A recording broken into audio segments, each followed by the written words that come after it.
वैदेशिक रोजगारको लागि जानुभएको थियो र उहाँको स्वास्थ्य समस्या भइसकेपछि आज उहाँ समस्याको बावजुद पनि उपचार गर्दै नेपाल आइपुग्नु भएको छ। यहाँलाई स्वागत छ। नमस्ते। अनि नेपाली जाम्याङ चल्दाखेरि राजी दुःख पायो, बाबु नि मर्यो, के गरेर मान्छे हो, के गरेर गर्छु। खाबा तपाईँ छन् अस्ति रुयो मेरो छोरा, कमाऊ भनेर गएको छोरा, धिक्कारमा के भयो, दुःख पायो भनेर रोइरह्यो। मेरो छोरा धन्यवाद छ, मेरो छोरा आइपुग्यो, मेरो छोरा धन्यवाद, मेरो छोरा आइपुग्यो। देउता जस्तो देउता आएको जस्तो भयो बाबु छोरा, के गर्नु, दुःख भयो, धन कमाउँछु भनेर जानुभयो, के गर्नु। म चाहिँ ज्ञानबहादुर लामा। मेरो चाहिँ घर चाहिँ मकनपुर कैलाश। म चाहिँ अहिले चाहिँ हाल चाहिँ यता वैदेशिक रोजगारीको सिलसिलामा मलेसियामा चाहिँ गएका थिएँ रोजगारीको निम्ति।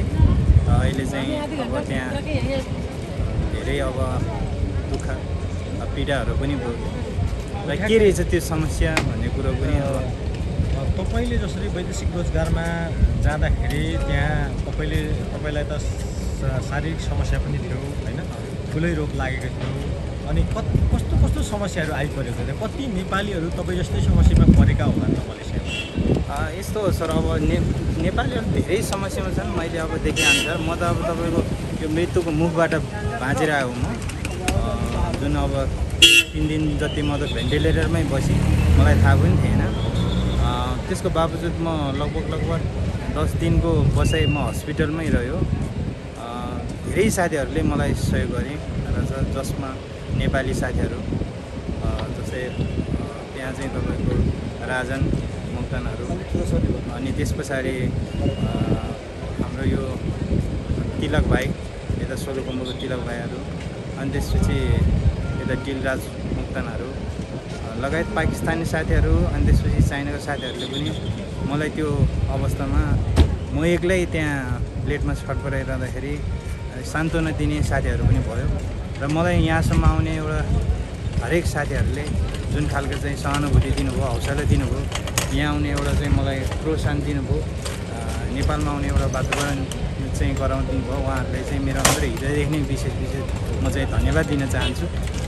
कति लामो समयदेखि त्यहाँ तपाईँले मलेसियामा बिरामी पर्नुभयो र नेपाली साथीहरू को थिए, उहाँहरूलाई सम्झिनु पर्दाखेरि कसरी सम्झिनुहुन्छ तपाईँले?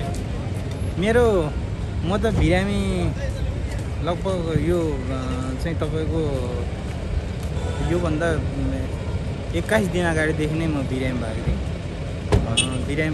बिरामी हुँदै पनि अब 2-5 दिन पछाडि अब अलिकति चाप्न थाल्यो। त्यसपछि मलाई श्वास प्रश्वासको समस्या भयो। श्वास प्रश्वासको समस्या भएपछि एकाएक मलाई चाहिँ सासै बन्द भयो। अनि त्यहाँ चाहिँ मेरो त्यहाँ बोसहरू, केही साथी नेपाली साथीहरू लगायतले त्यसको हेल्पले चाहिँ तपाईँको एम्बुलेन्स ल्याएर मलाई ठुलो हस्पिटलमा लानुभएछ।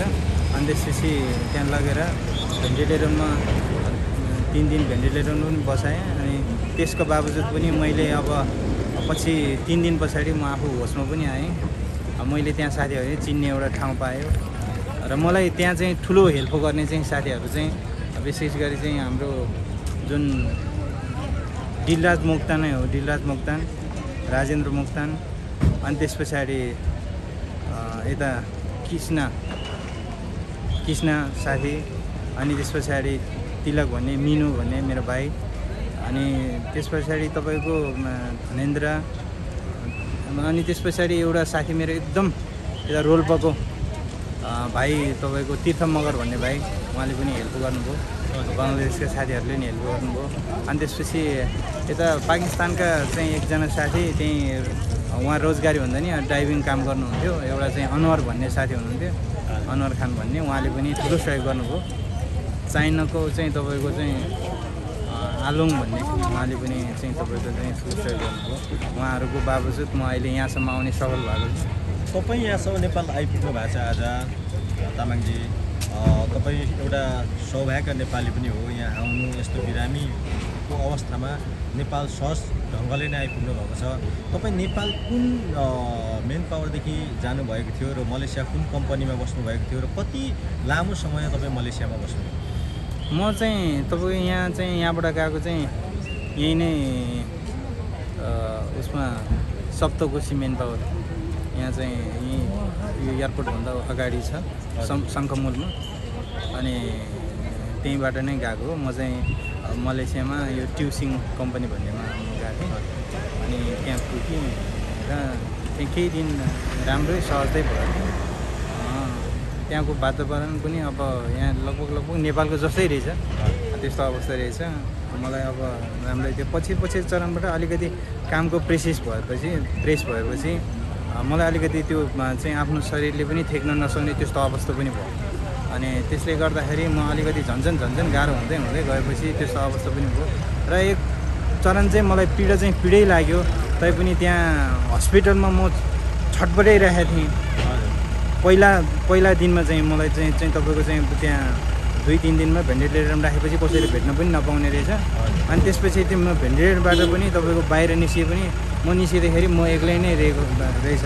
अनि त्यसपछि म भेन्टिलेटर निस्किएपछि साथीहरू आउनुभयो, हेर्नुभयो के छ अवस्था कस्तो छ भन्ने कुरो पनि गर्नुभयो, उहाँहरूले हौसला दिनुभयो।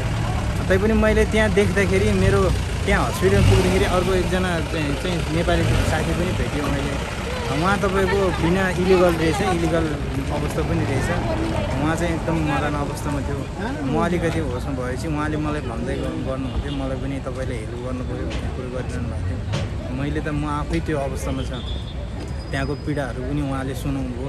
केही साथीहरू छ 9-10 जना छ त्यस्ता खालका, तपाईँले कुनै पनि त्यस्तो माध्यम छ भने तपाईँले पनि हामीलाई सहजीकरण गरिदिनु पऱ्यो भन्ने कुरो गरिरहनु भएको थिएँ।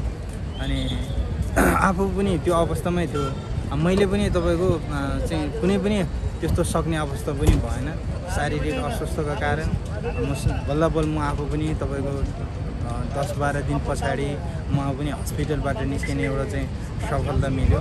अनि त्यस पछाडि कम्पनीले चाहिँ आफू नसक्ने भए पश्चात चाहिँ ठिक छ तपाईँ अब उपचारको निम्ति अब तपाईँ जानुहोस्, अब तपाईँको स्वास्थ्यलाई अलिकति यहाँ चाहिँ नसक्ने भयो भन्ने कुरो भएपछि सबैसँग चाहिँ सहकारी गर्दै ल म चाहिँ जानेछु भन्ने साथीहरूसँग तपाईँ बोल्दै गरे पनि मैले तपाईँको बोलीलाई अलिकति केही क्षण थिएँ। हजुर, कति लामो समय मलेसिया बस्नुभयो तपाईँ? म गएर यो ठ्याक्कै 1 साल भयो। अस्ति चाहिँ त यो 22 तारिकमा म 1 साल हुन्छ सर।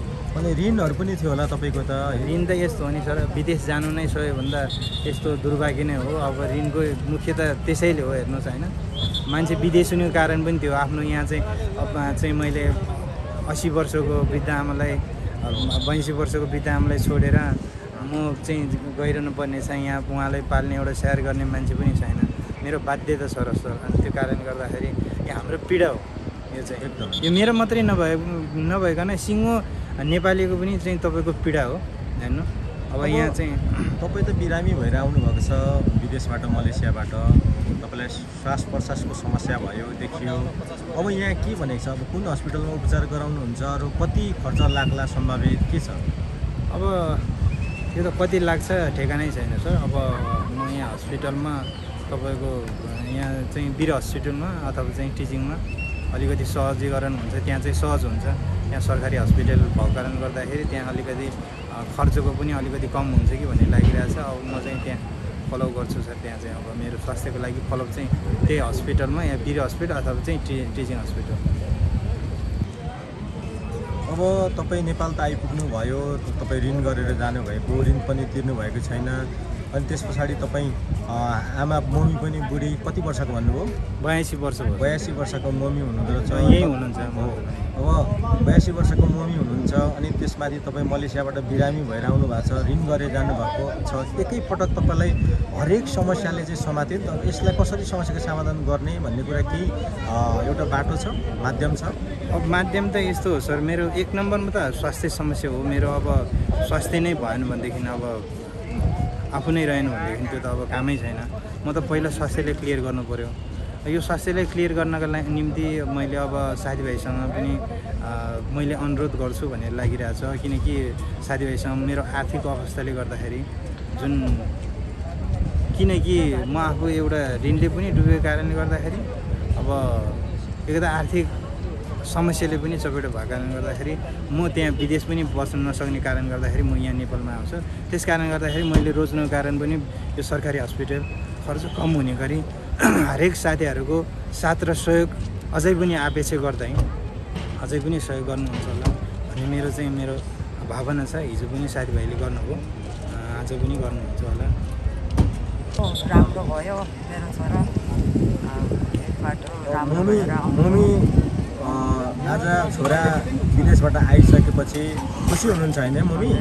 धेरै खुसी हुनुहुन्छ? धेरै खुसी कति सम्झिनु भएको थियो? धेरै सम्झिनु भएको थियो है? सम्झिरहेको बुढेसकालमा छोराछोरी भनेको आमा बाबुको सहारा हो नि होइन मम्मी? सम्झिरहेको छ छोराको। आयो तपाईँले भगवान्सँग प्रार्थना गर्नुभएको थियो। मेरो सम्झने मेरो छोरा आयो हुन्थ्यो भनेको मेरो छोरा बिरामी भएर आउनु भएको रहेछ। मेरो छोरा आज आइपुग्यो, तपाईँलाई भगवान्ले पनि रक्षा गरेको रहेछ। अब छोरोलाई पनि रक्षा गरोस् है मम्मी? जय होस् मेरो छोराको आउनु भएछ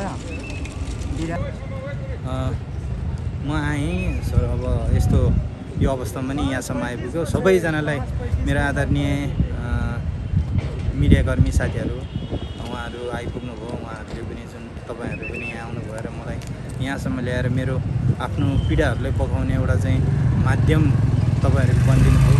त्यो नै मेरो लागि खुसीको क्षण पनि हो। र म चाहिँ एउटा कुरो चाहिँ के भन्छु भने यो सबै चपेटा भनेको हाम्रो आर्थिक चपेटा दैनिक हिसाबले हजारौँ युवाहरू लाखौँ युवाहरू विदेशी हुने कारण भनेको मूल चाहिँ तपाईँको नेपालको राजनीतिक स्थायित्वको कारण गर्दाखेरि त्यस्तो भइरहेको जस्तो मलाई त्यस्तो महसुस भइरहेछ। अहिले जुन खालको चाहिँ तपाईँको राजनीतिक स्थायित्वको कारणले गर्दाखेरि हामी लाखौँ विदेश चाहिँ युवाहरू विदेशी भन्ने भइरहेछ। अहिले बेरोजगारी युवाहरू केही पनि छैन। घरमा चाहिँ काम गरौँ, घरमा काम गर्ने त्यस्तो अवस्था पनि छैन। एउटा चाहिँ तरकारी ल्याएर के एउटा जीविका गरौँ भनेदेखि त्यस्तो खालको यातायातको व्यवस्था छैन, कुनै खालको रोजगारीहरू छैन। नेपाल सरकारले कुनै पनि त्यस्तो खालको व्यवस्था गरेको छैन। त्यस कारणले गर्दाखेरि हामी जस्तो मान्छेले त्यो विदेशमा गएर त्यो मरुभूमि गएर पीडा भोग्नुको चाहिँ तपाईँको एकदम दैनिकी छ। त्यस कारणले गर्दाखेरि म चाहिँ यो नेपाल सरकार सबैलाई मैले अनुरोध गर्दछु यो ढङ्गले होइन अझै तपाईँहरूले चाहिँ राम्रो ढङ्गले यो नेपाललाई चाहिँ अलिकति सशक्त ढङ्गले आर्थिक समृद्धिको निम्ति तपाईँहरूले पहल चल्नुहोस्। राजनीतिक हिसाबले खिचेतानीको हिसाबले नभइकन राजनीतिक मलाई कुनै पनि पार्टी भन्दा पनि व्यक्ति पार्टी भन्दा पनि यो देशलाई यो देशका निम्ति यो नेपाल रहे यो देश रहने हो, हामी रहे देशै रहने हो। हामी जस्तो लाखौँ युवाहरू दैनिक रूपमा चाहिँ तपाईँको विदेशिनु पर्दाखेरि अब यहाँ नेपालले चाहिँ गर्ने के त त्यही पीडा छ। त्यस कारण गर्दाखेरि सम्पूर्ण सबैभन्दा त विशेष गरी यो मिडियाकर्मी साथी हाम्रो लक्ष्मण सर लगायत उहाँको टिमका साथीहरूलाई विशेष धन्यवाद दिन्छु। मेरो पीडा यो मिडिया मार्फत पकाउनु चाहिँ तपाईँहरूले पकाउने एउटा चाहिँ जम्मर्को गराइदिनु भयो। तपाईँहरूलाई अन्तर्हृदयदेखि नै धन्यवाद सर।